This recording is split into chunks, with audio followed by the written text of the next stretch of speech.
Okay, so big aspect of developing your game at sort of 15, 16 is how's the serve coming along? How is the serve coming along? It's such an important weapon. You know, it's a bit like a boxer. Look, how's his power as he comes along? If he wants to be heavyweight champion in the world, the likelihood is he's going to have some knockout power. And that's the same in our sport. You're going to have to better hit 10, 12 aces a match. Even someone like Novak, who doesn't necessarily play with big power, but the accuracy and the specificity of where he aims the ball is really important. So we're going to have a look at these guys serving right now. We're going to see how James and Jesse are doing, and I'm going to share with you some of the areas that I think they could do even better, but mostly highlight areas that I think they're doing really well as well, and they just need to expand that and grow it. So a little bit of technical stuff, a little bit of mindset coaching. You'll see how we coach the mindset by using certain vocabulary and not always being completely technical. What we don't want is players just thinking so much about things that they become stiff and tight. The best servers are loose and free, and they can really generate some serious space, some serious speed, and they can hit their spots when they need to. They can hit those areas that are just out of reach of the returner. So let's go see how they're developing. Okay, so we have young Jesse here, 15 years old, has dreams of playing at Junior Wimbledon next year, Junior Grand Slams. So we need that serve. That serve's going to need to be a weapon. We go through the stage when you're a little bit younger where it can be a bit of a liability, but now we're at the stage where it needs to be developing into a weapon. And as we said, there's two aspects to that really. It's making sure that you can create power, enough power so that even when you hit near the opponent, the racket's kind of pulled away out of the returner's hands and it's difficult for them to get a good return. And the other aspect, of course, is being able to hit your spots and being able to hit accurately. So what I'm going to ask Jesse to do first of all is to go all out power. And let's have a little look. I'm going to have a little look at his breathing, kind of relaxation techniques, because when you produce power, it's about relaxation and tension. It's that little relationship there. But also just to see what the ball's doing. Is there enough ball speed? And then I'll show you a couple little tips to help increase your speed. So we're just going to have a look at Jesse. Jesse, we're going after some pace here, some big pace. So even if the guy does touch it, it's going to be tough to return it properly. So show me your big serves. Let's go.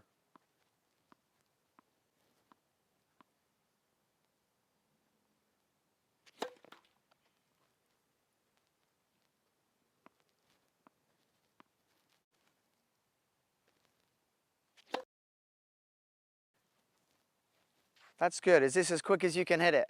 No. Not worried too much about control at this stage, but I know he's going to have to generate some serious power. So show me your power. How about that one? You like that one? It was all right. Could have been better.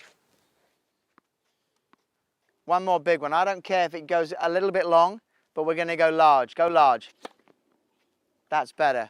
All right, let's have a look and let's have a chat with Jesse and let's try and coach him a little bit into generating a bit more speed.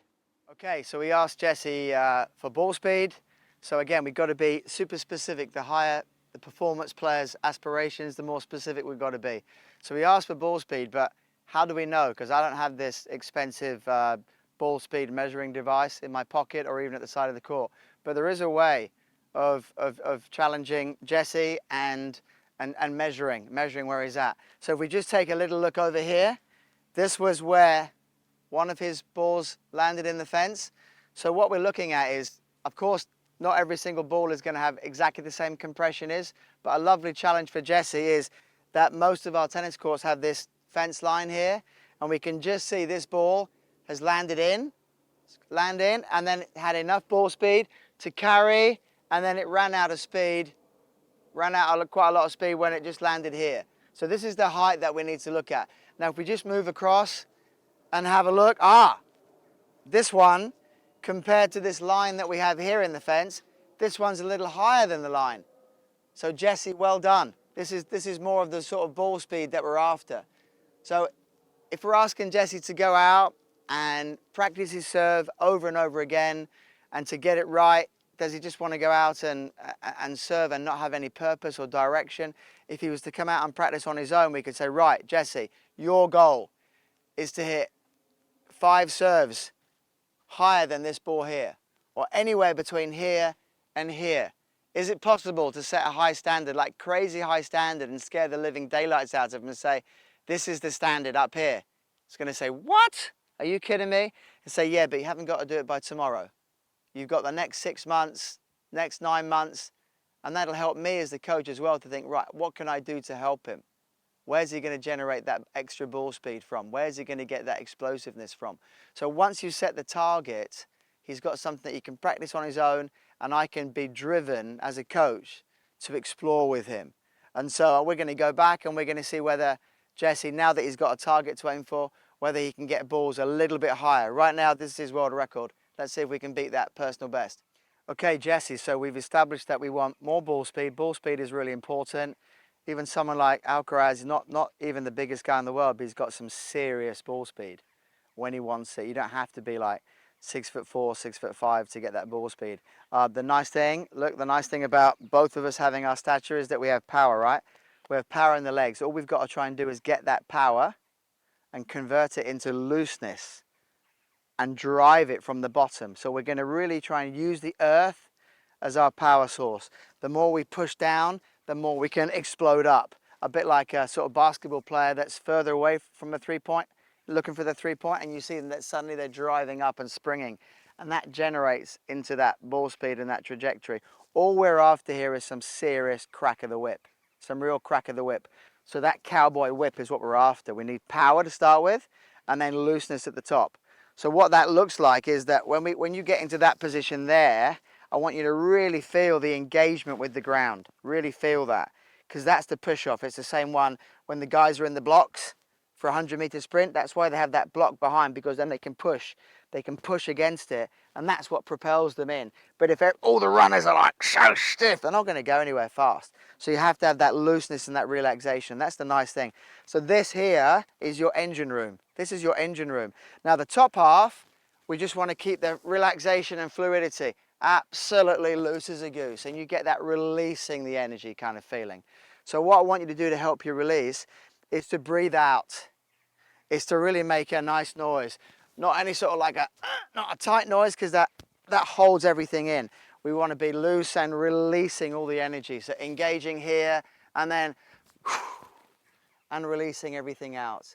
And so we get that top half speed, that arm speed, and that relaxation at contact. Okay?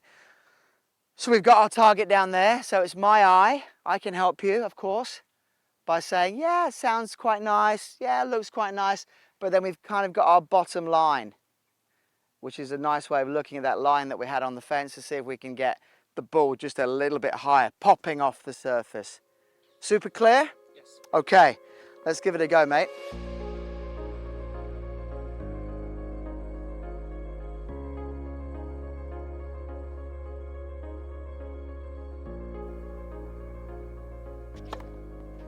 Wow. Wow. I guess that's coaching for pretty darn good, huh? Let's do that again. Great leg drive, great relaxation. I like the sound of that.